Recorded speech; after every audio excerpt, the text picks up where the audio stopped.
It is the Jim and Terry Show coming to you from the Hobbit Hole Studio in Bodgage, and I'm one of your hosts, Terry. And due to inconvenient weather, we're having a blizzard. Jim is not with me in the studio for the next few podcasts, but he will return with the sunshine and blue skies.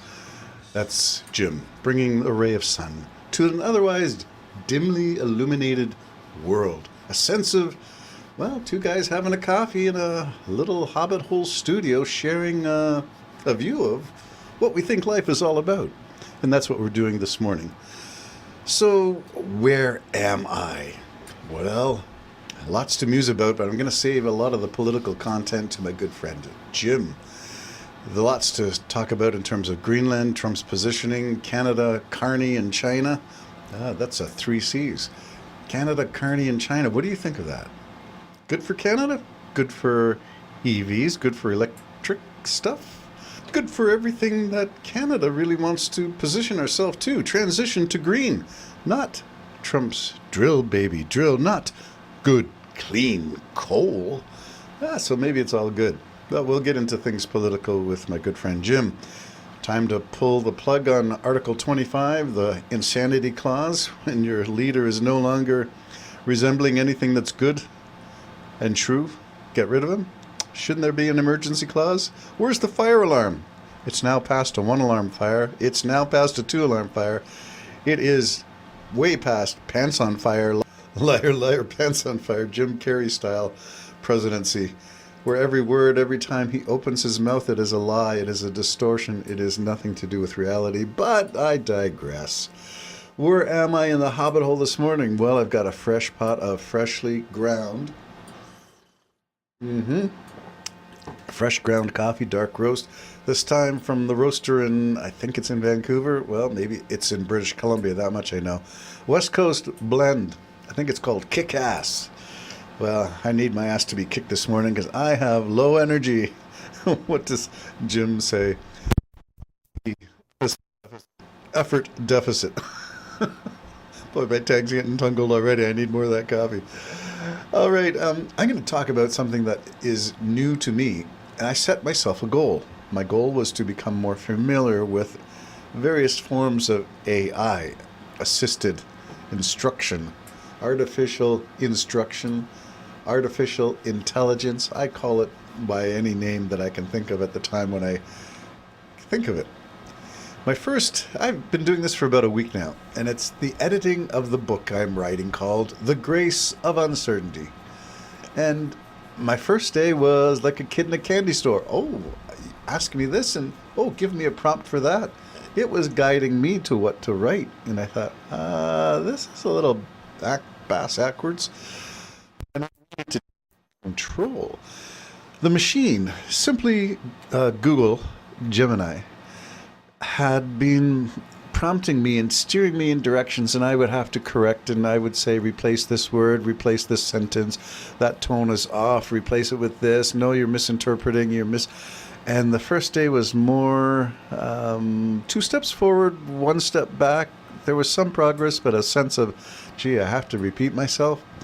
And then the product was looking more and more like a summary, not a cumulative page. You know, when your edits are and highlights are all in the margins, and you have arrows pointing to words and circle words and put the notes in the margin. That's sort of what I thought I was getting into.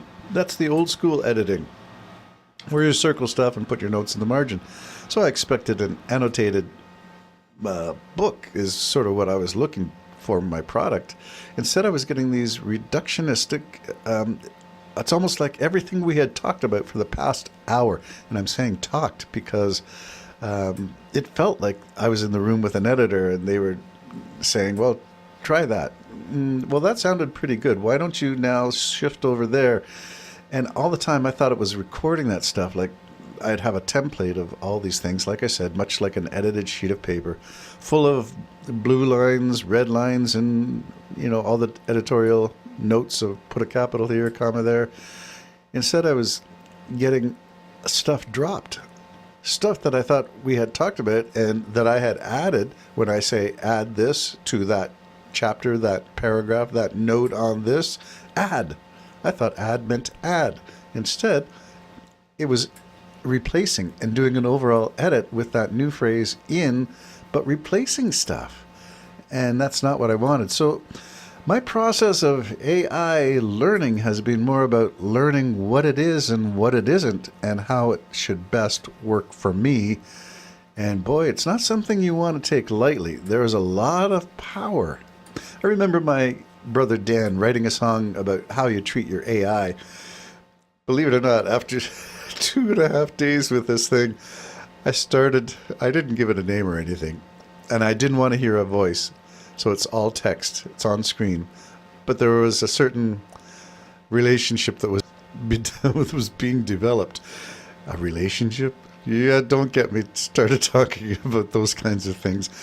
I know Jim's kids have a relationship with their AI. I think it's ChatGPT. They've given a name, has a voice.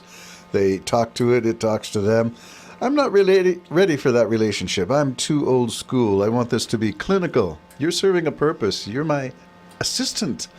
If I could afford one, you'd be taking the notes and carrying around, the bag of staplers and paper clips and stuff and saying, well, last time we got together, you said this. Oh, yeah, thanks for that reminder. AI is doing some of that stuff, the personal assistant. Do you remember when the old paperclip used to be?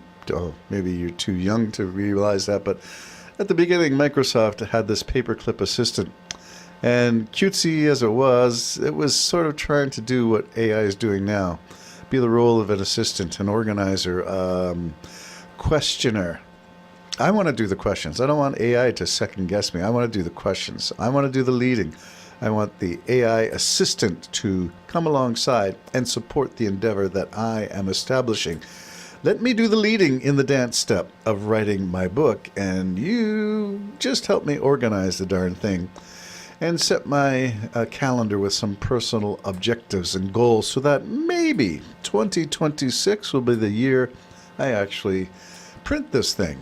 Not digitally print, although that may be a target for me, but I'm thinking of print as in black ink on white paper, where I get to choose the font, I get to choose the cover art, the text size, the forward, the inside front cover, the back of the book. Here's a heads up for you, Jim. I'm going to be looking for you to write some wise words on the back of my cover, since you've been part of my journey right from the get-go when I came out of the closet from my faith and became an agnostic, someone who says, I'm not sure about that anymore.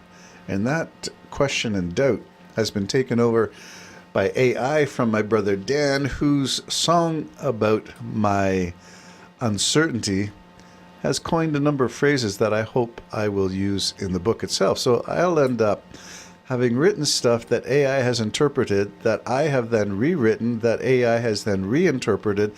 And that's some kind of a serious relationship now, that my brother's AI has worked with my AI who generated text and put it into music. Wow, it's getting complicated, just like my coffee, to reference my coffee song. Well, I'm going to wrap it up with this. I said I would do it, and so here it is. The last phrase, uttered last night as I packed it in and said, I think I'm done for today. AI had suggested a final twist, a final question, a final line of thinking that would tie what I was trying to lead to a reflection of growing up in my father's print shop and learning how to move type around and compose lines. And I connected it with the Reformation, and I sort of said I felt a little bit like Martin Luther, not Martin Luther King Jr., Martin Luther, the original Protestant reformer who nailed his 95 theses on the cathedral door in the town of Wittenberg.